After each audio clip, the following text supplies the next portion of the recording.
Welcome to the panel, ASEAN, Even Stronger Together.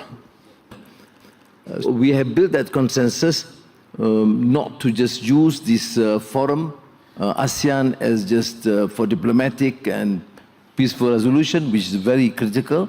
I think we have passed that. Even in the more contentious issue like Myanmar, we have that consensus to reach an agreement through a 5-point consensus. We are working towards it. I think Julie will probably highlight that a bit. But then for this year, the understanding or the consensus is to focus first on energy, ASEAN energy grid, alternative technology, energy that covers the whole of former Indochina, Thailand, Malaysia, Singapore, Indonesia, the Philippines, and including the undersea cable from Sarawak. Then second is connectivity, is digital, includes AI. So the region is now focusing on this issue so that there is better understanding between these countries. But again, the fundamentals still remain economy. People say, of course, they are contending forces, competing among ourselves. Not necessarily so, because we share, and I think there's enough of interest into the region, Malaysia and the region generally being attractive.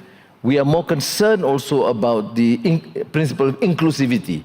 You have to be sustainable, but you have to be inclusive. We tend to engage and form a policy that will benefit one another. Because if you do not cater for that, then there will not be a peace and tranquility among neighbors, as you have seen in the case of Myanmar. We are able to engage and navigate, of course, more precarious.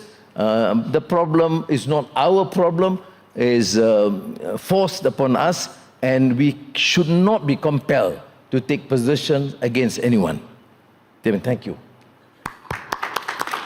Myanmar is a member of ASEAN. It is strategically positioned with China, India, Bangladesh, Thailand and Laos as neighbours. It is resource-rich. It has a young, educated population, but it has a very long history of internal conflict. And in 2014, for example, Myanmar hosted the ASEAN Regional Forum in Naypyidaw, and the world was very optimistic that Myanmar was transitioning from a military to a civilian government. Foreign direct investment flooded in, and we, the international community, expected it to transition into one of those superpowers of ASEAN. ASEAN did step up to the mark and held a summit and came up with, as Prime Minister Ibrahim said, a 5-point consensus plan as a way forward, because as a result of the military takeover, hostilities broke out across the country. Ethnic armed organisations became very well organised, very well armed, and the internal conflict and the subsequent humanitarian disaster has only escalated as territorial gains and losses on the battlefield dictate what's happening to the community. It is frustrating that the 5-point consensus plan has not been implemented in a way or at a scale and a speed that we would wish.